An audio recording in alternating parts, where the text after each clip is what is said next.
It's the season of the dinosaur. The world's top paleontologists dig into Canada's prehistoric past to unearth a living world buried in time. Bingo! We got dinosaurs. They'll battle heat and floods and the ticking clock as they track the footsteps of dinosaurs. And the most incredible creatures ever to walk the earth will live again. On Dino Hunt. 66 million years ago, an asteroid slammed into the Earth, a cosmic collision that ended the age of the dinosaurs. Or did it?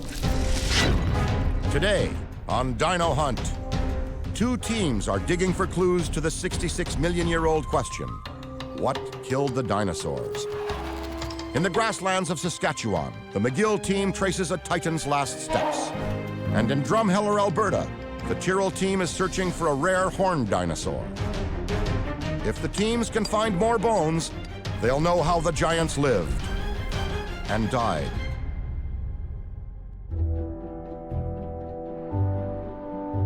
In Montreal, a team of McGill University paleontology students is gearing up and heading west.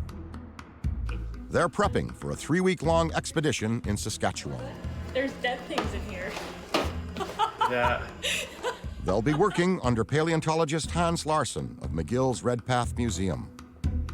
I love dinosaurs. I think most people love dinosaurs. And putting more dinosaurs on display, I think, will be a very great thing for this museum.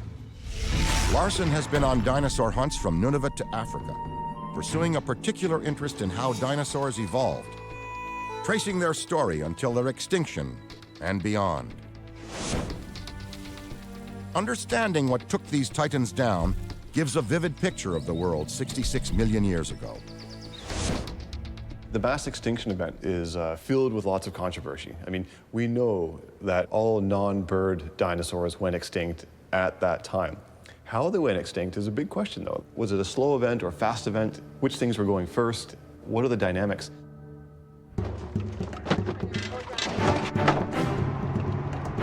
To get to where the answers are buried takes a 3,500-kilometer road trip to the prairies.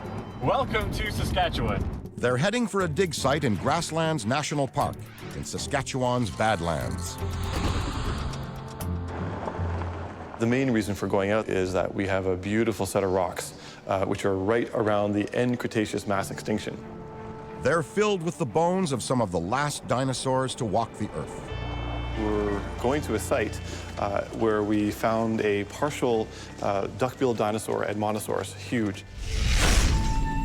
Edmontosaurus was a massive plant eater that disappeared 66 million years ago. We have one of the last dinosaurs out there. And we have this now potential to explore some questions like were dinosaurs still evolving just before the mass extinction? That would be phenomenal. Most of the team is made up of rookies and city kids who have no idea what's in store for them. But it's not going to be summer camp. I bring students with me who have often never been to Western Canada before. It's often the first times they're sleeping in tents. With the camp set up, the serious work begins. To find the answer to one of the contentious questions of all time: what killed the dinosaurs? Dinosaurs first evolved 230 million years ago, ruling until their extinction 66 million years ago. They disappeared the same time that an asteroid slammed into the Yucatan Peninsula with the force of 10 billion nuclear bombs. But did the asteroid kill the dinosaurs? Or were their numbers already shrinking? 600 kilometers west, another team of bone diggers is asking the same question. 70 million years ago, in what is now Drumheller, Alberta, dinosaurs may have already been affected by environmental changes, long before the asteroid hit. And evidence of their final footsteps might be embedded in these rocks. That's what paleontologist François Terrien wants to find. Fossils have been known here in southern Alberta for probably millennia. They were known by the First Nations in those days. They just didn't know what the fossils belonged to. Terrier's expeditions take him to locations across Europe and North America, studying the bone shapes and habitats of dinosaurs, and collecting clues to create a picture of what this lost world might have looked like. And he thinks some of the best evidence is right here in the rocks near the Red Deer River. So the question I'm asking is, are climatic and environmental changes responsible for the extinction of dinosaurs, or was the meteorite impact 66 million years ago the sole cause for the extinction of the dinosaurs? Terrier works for the Royal Tyrrell Museum in Drumheller, Alberta, which is home to Canada's largest bone collection. And it's filled with fossils from the last days of the dinosaurs. This summer, Terrier's looking to add a unique prize, an ARrhinoceratops. It lived 70 million years ago, just as he believes the climate started to change. Skulls are the only fossilized evidence of this species, and they've only been found in Drumheller. What's really exciting about ARrhinoceratops is it's probably the rarest horned dinosaur ever discovered in Alberta. But ARrhinoceratops was only known based on 2 skulls, and that was it, and there was no remains of the rest of the body.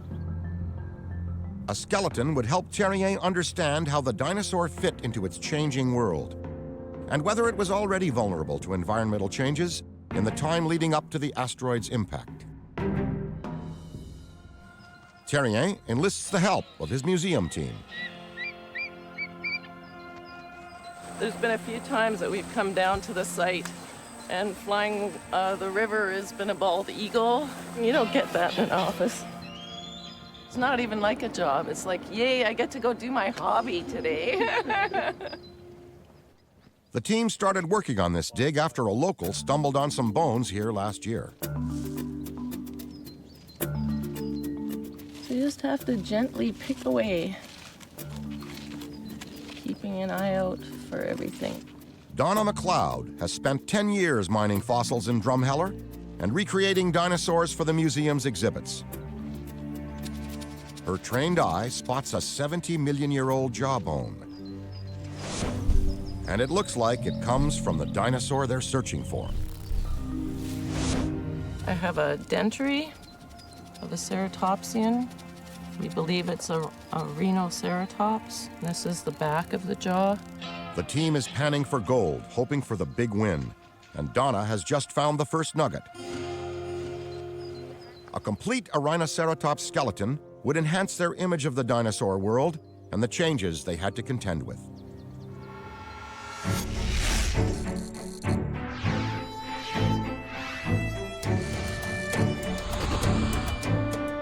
In Saskatchewan, the McGill crew is on the move to where they uncovered the Edmontosaurus last year.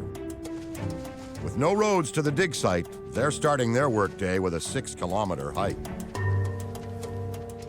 We're heading now to an outcrop of the Frenchman Formation that preserves the boundary of the end Cretaceous, the boundary that actually signifies the total extinction of all dinosaurs and about 75% of all life as was known back then on the planet. The trek through 40-degree heat is worth the sweat. Proof of the mass extinction is right underfoot. Let's have at it. Awesome. Oh yeah, look at that. And a swing of the pickaxe reveals the line between the present and the prehistoric past. This is often called the KT boundary, and KT stands for Cretaceous Tertiary. This line is dated at 66 million years ago. And what's really cool is that it's so simple. Everything below here has dinosaurs, everything above has no dinosaurs. That's the extinction of all dinosaurs as we knew it. The boundary marks the moment a 10-kilometer-wide asteroid smashed into what is now Mexico, triggering a hellstorm of fire and ice.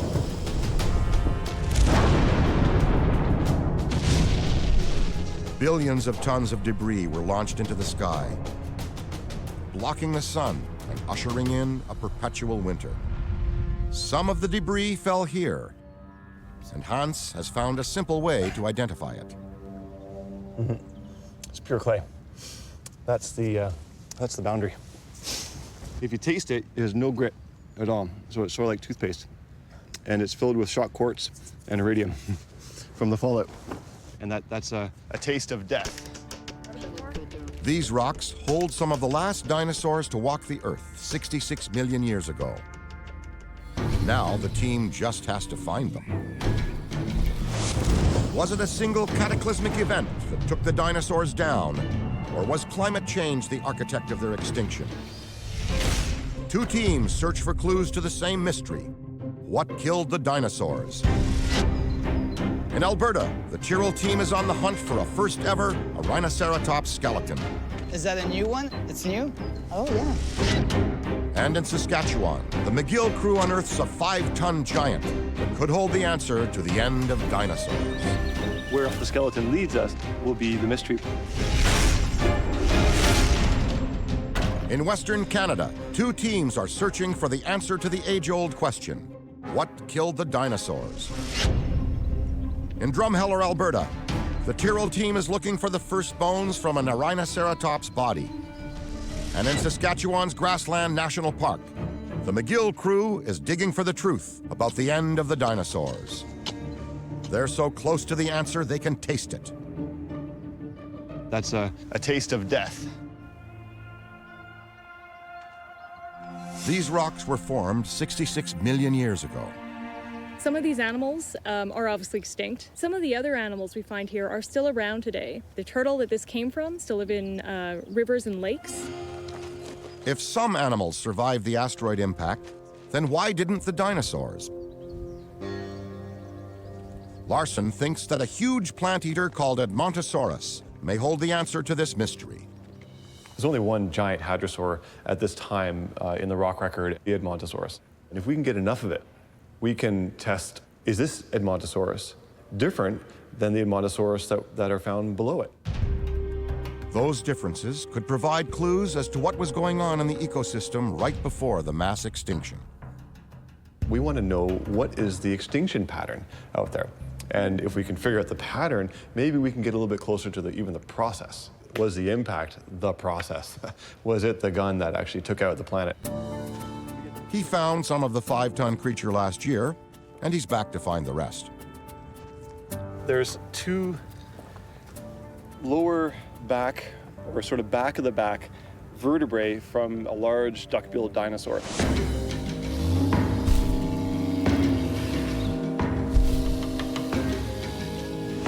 We've excavated here last year just to explore, see what's here, and we found a bunch of ribs. And then we buried it because we didn't have a collecting permit for it at the time. And this year we have a collecting permit. So we're going to expose it back up and collect as much of this as we can. And so where else the skeleton leads us will be the mystery for the next few days. Let's dance. The hunt for the Edmontosaurus is underway, but this isn't the first one found in the Badlands of Saskatchewan. I think that's an interesting thing. This one piece will make 52 layers. Watch on mobile devices or the big screen. All for free. No subscription required.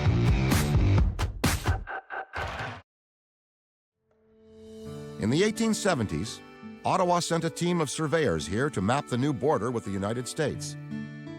And a member of that crew became Canada's first dinosaur hunter.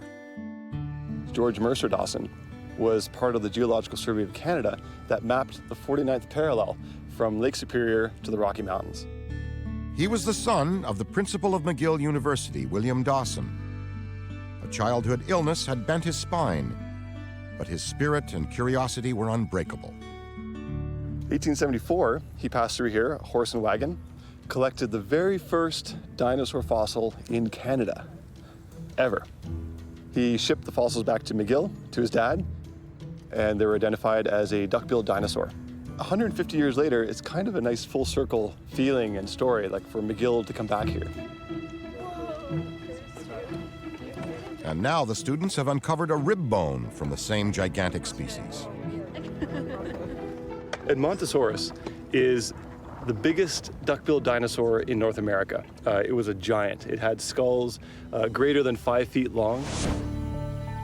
Edmontosaurus's huge head extended into a rounded, toothless beak, which is why they're known as duck-billed dinosaurs.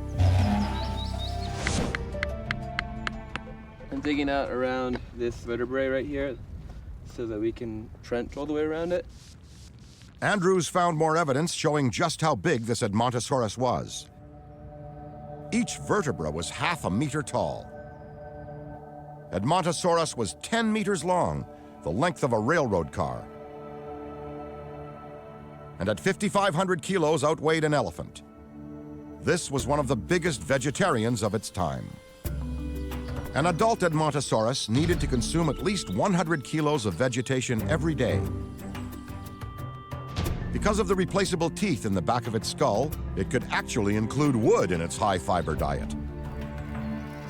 In fact, these cows of the Cretaceous era could chew through just about anything, which probably gave them a survival advantage if the food source got scarce, until they became the food source for the meat eaters.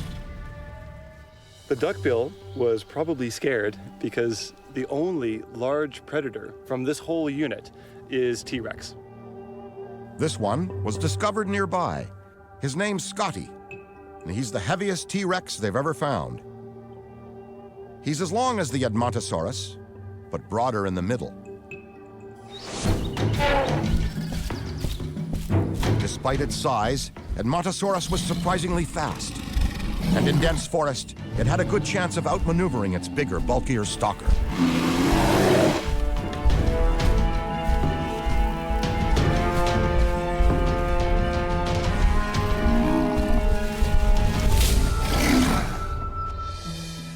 T-Rex and Edmontosaurus were among the last of the dinosaurs.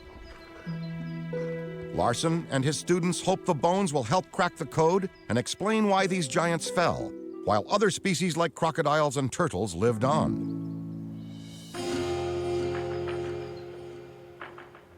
In Drumheller, Alberta, Francois Thérien's Tyrrell team continues their search for a rare horned dinosaur. Is that a new one, or is it the one you had before? It's new? Oh, yeah. The team's hunting an ARrhinoceratops. Only 2 skulls have ever been found, and very little is known about the body. A skeleton would give them more than the size of the animal. It would help them understand its role in the world in which it lived and died.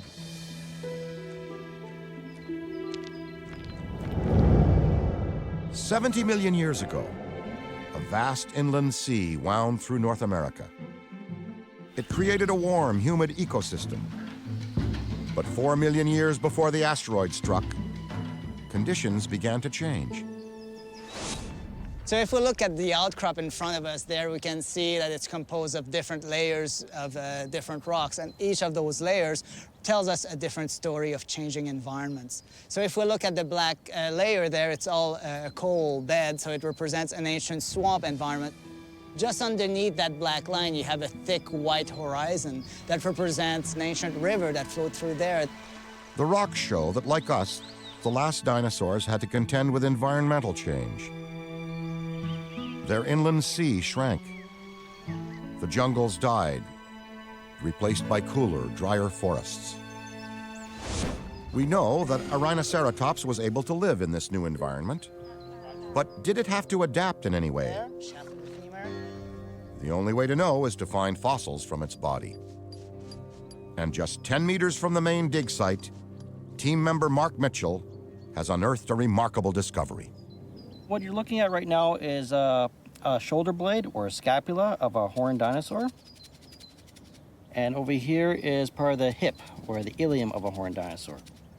These appear to be larger bones. There might be more of a more mature animal, more of an adult animal. It's a notable find. These are the first bones ever found from the body of an ARrhinoceratops. Finally, a picture of this long-lost creature is starting to form. With the hunt for the rare dino underway, the Tyrrell team hopes to make another historic discovery. First feathered dinosaurs in the Western Hemisphere? How great is that? And as the McGill crew looks for the truth about the end of dinosaurs, they also unearth a winged surprise. 2 teams investigate the end of the dinosaurs. In Alberta, the Tyrrell team has found Exhibit A in the intricate mystery, but they need more information. And in Saskatchewan, Professor Hans Larsson's McGill crew is uncovering a 5-ton Edmontosaurus, but are keeping their eyes out for other secrets buried in the bone bed.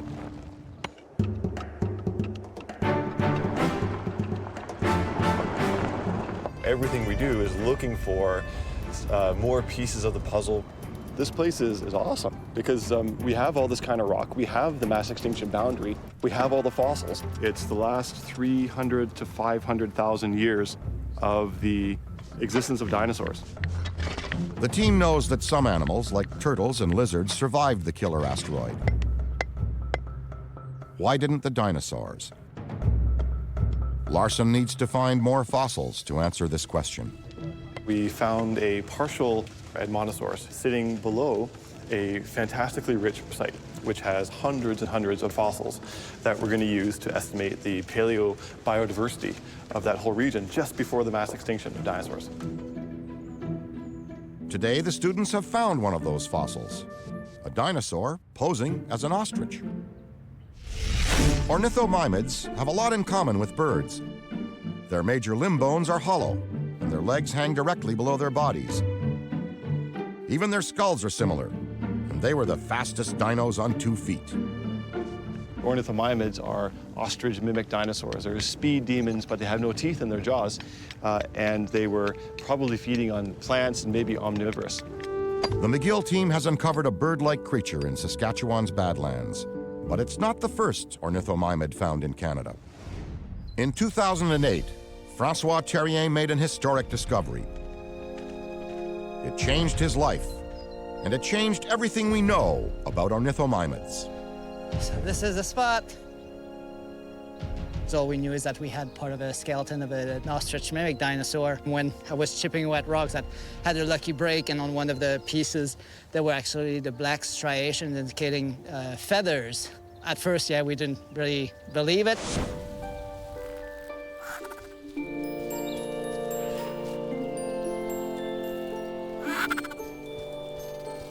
It was the first time feathered dinosaurs had ever been found in North America.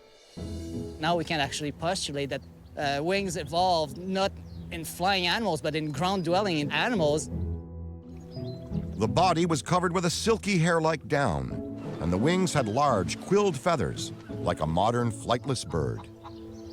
So it gave us an alternate hypothesis for the origin of wings. Why would wings evolve in the first place? It wasn't for flight, it was probably for display and courtship. Donna McLeod worked on the fossils of the feathered ornithomimids. It was one of the toughest specimens I've ever prepared, but it turned out phenomenal. First feathered dinosaurs in the Western Hemisphere? Like, how great is that? I actually celebrated by having it tattooed on myself. So that's the feathered ornithomimid. I've nicknamed the male Kirkpatrick because that's where it was found, and the baby I nicknamed Tweety.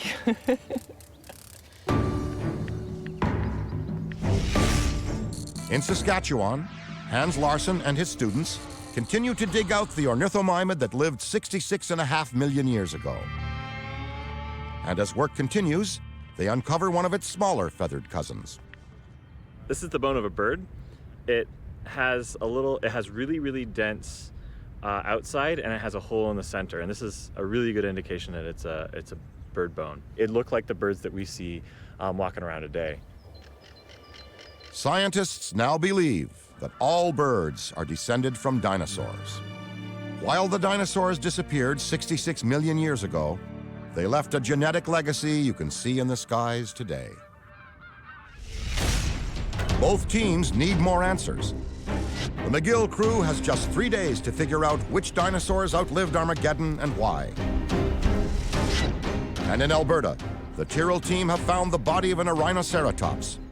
Now they need to find its friends and enemies. It was a death area. They came by and took what they could have.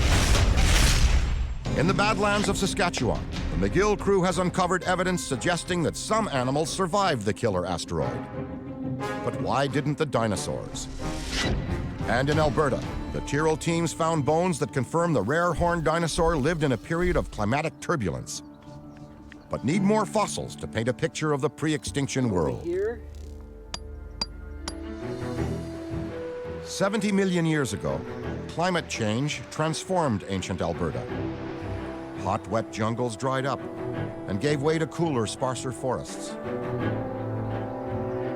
Even as the environment changed, the ARrhinoceratops adapted to it. They endured the new, drier environment.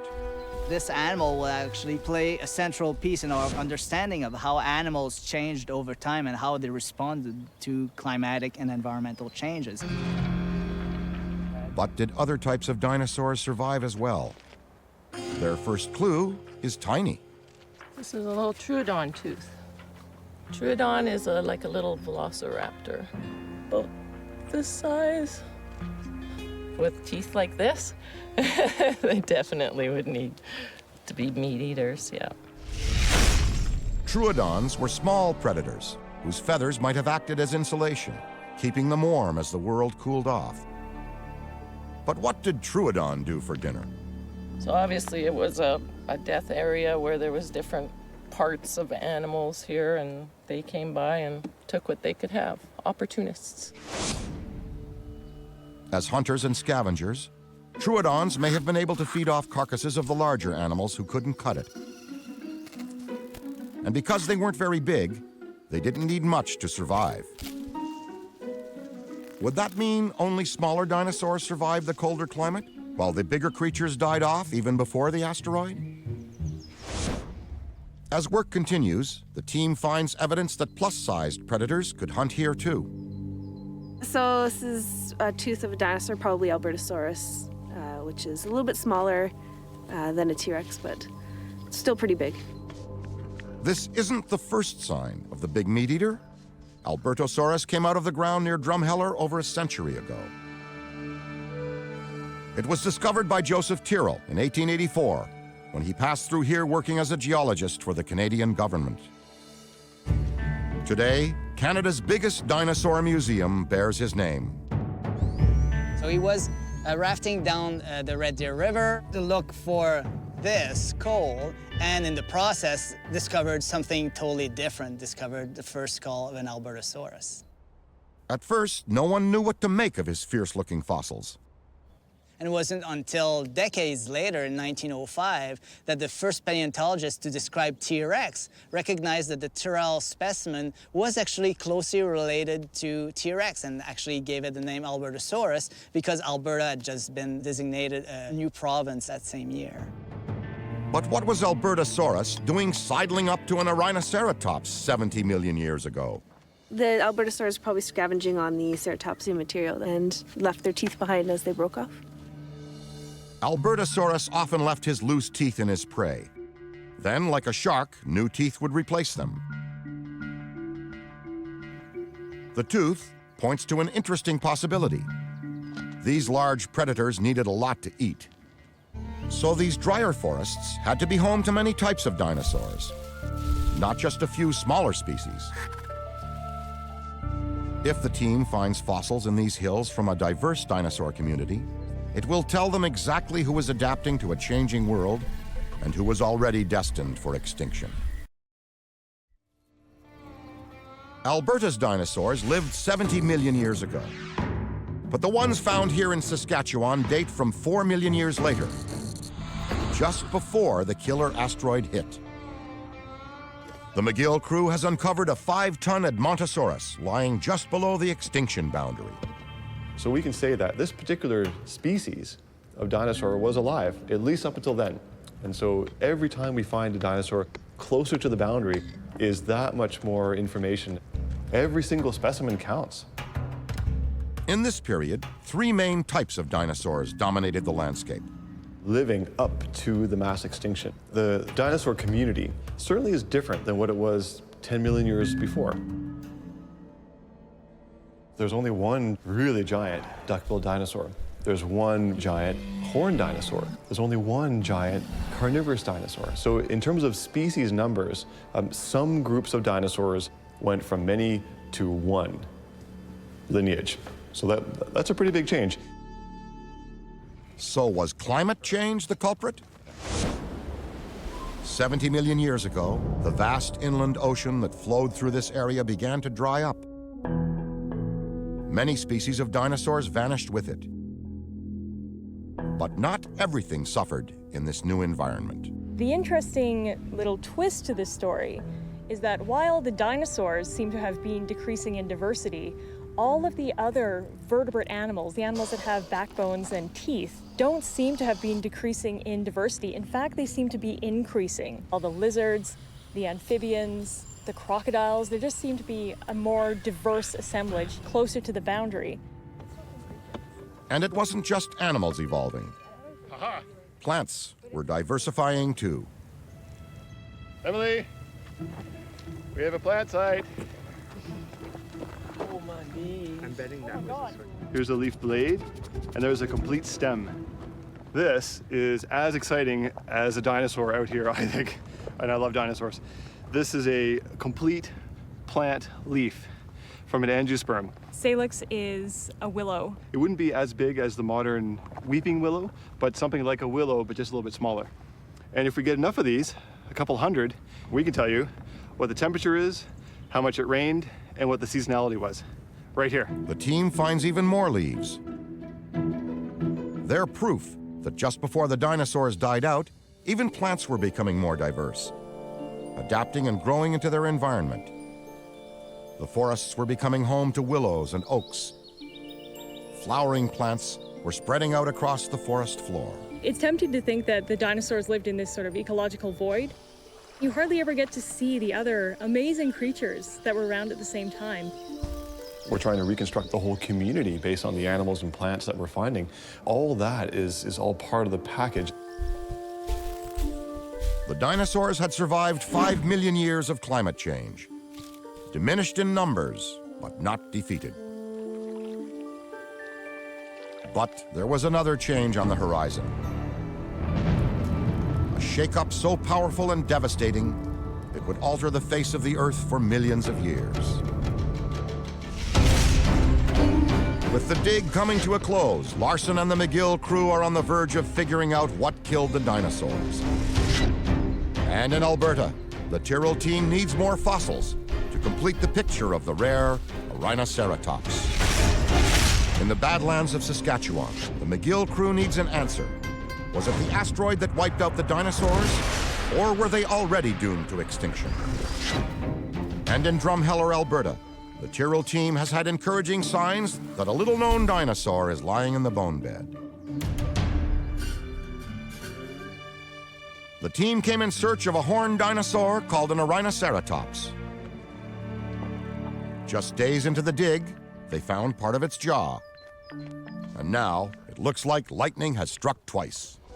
With the discovery of a third lower jaw, the second right lower jaw, then it tells us that we have at least yet 2 individuals, unless we have the first horned dinosaur with 2 heads attached, which would be a really cool discovery, but I think it's most parsimonious to say that we have yet 2 individuals in this layer, making it a bone bed. It's a major discovery, and it tells Terrier a great deal about how this mysterious creature lived. It's telling us that these animals also probably lived in herds, and this is thanks to this bone bed that we can make that claim now. As the weather fluctuated and food sources shifted, ARrhinoceratops was able to adjust to the changing landscape. The fossils suggest that even after the climate changed, there was enough food to sustain entire herds of ARrhinoceratops. Over the next 4 million years, the climate bounced around. Sometimes warmer, sometimes colder. And during that time of thermal unrest, the number of dinosaur species dropped, but they never surrendered the throne. But there was one catastrophic change that even they couldn't adapt to. Some scientists believe that when the asteroid hit, it put a hole in the Earth 200 kilometers around and 20 kilometers deep. Everything within the blast radius was vaporized. The impact caused a tsunami and fired a cloud of debris into the sky. The heat probably incinerated everything within several hundreds of kilometers. So burned down everything, causing massive forest fires.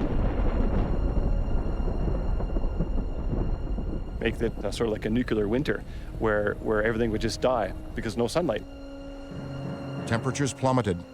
Warm weather vegetation withered and died, leaving plant-eating dinosaurs without food. So without the sun, plants died. Without plants, herbivores died. And without herbivores, carnivores died.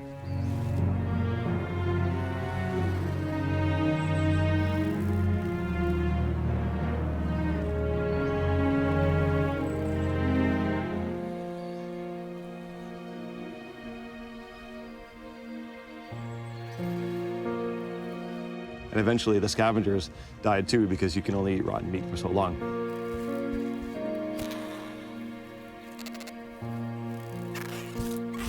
So one of the main ideas surrounding the actual extinction itself, there seems to be what's called a size bias towards the survivors. The food chain was inverted. Large dinosaurs with big appetites were doomed.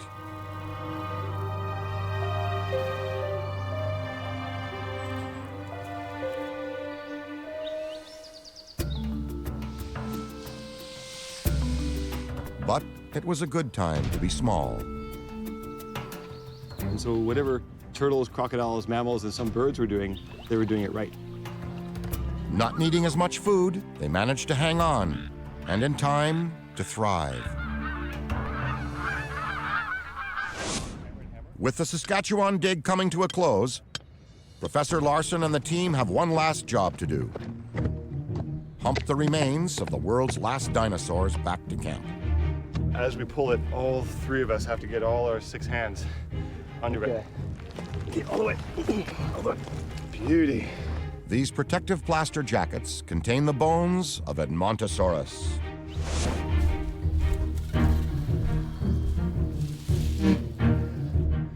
And a backbone from a small ornithomimid. Perfect.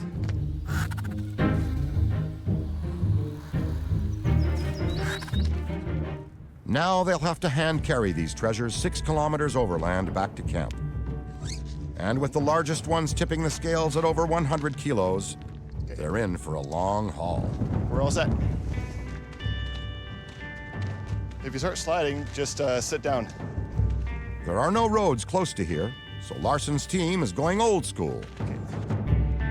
100 years ago, fossils were carried out of the Badlands by hand, even by sled. Hold on. Larson is a bit more careful with his finds.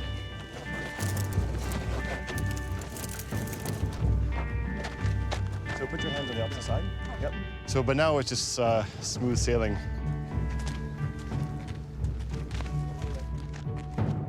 And with their fossils safely stowed at camp, Larson prepares a special celebratory meal, sprinkled with essence of extinction. Dinner for tonight will be a rice paella, which I'm making with fresh cilantro that we found in a field nearby. And one thing we're going to add to it is the KT boundary. So this is the iridium fallout ash layer that killed out 75% of life on the planet 66 million years ago. And we use it as seasoning for some of our dishes. I mean, where else can you eat paella with the KT boundary in it? So here you go, guys. Here's the KT mass extinction in paella. Chow's on. Thank you very much. For extinction. Most of life is in there. It might be crunchy.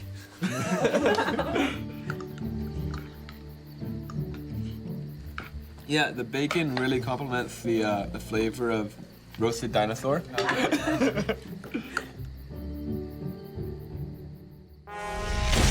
It's case closed on the end of the dinosaurs. The McGill crew will move from dinosaur extinction to dinosaur creation. One goal is making a bigger tail. Another goal is making free fingers with claws. And in Alberta, the Tyrrell team has reached its last day of digging. But the surprises keep on coming.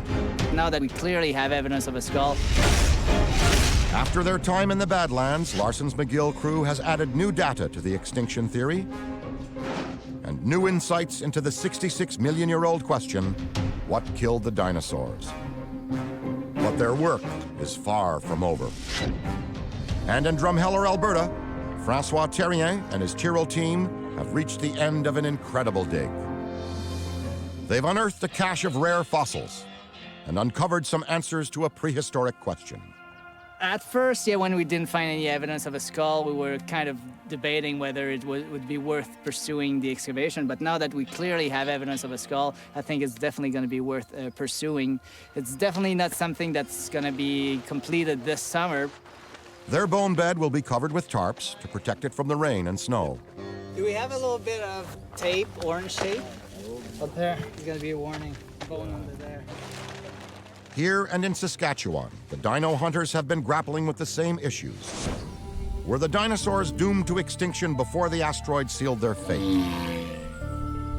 Over millennia, the number of dinosaurs was reduced by environmental forces, but the strong survived and might have eventually returned to the height of their great power, until 135 million years of domination was finally obliterated when an asteroid collided with the blue planet.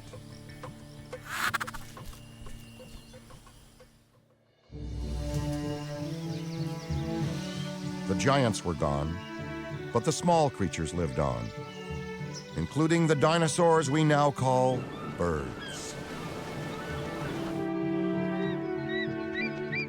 When the smoke and ash cleared, the earth began to heal itself and make a new home for the survivors. In time, they too adapted, rebuilding the animal kingdom and evolving into new giants. And one species of upright mammal came to dominate a world where brains beat brawn.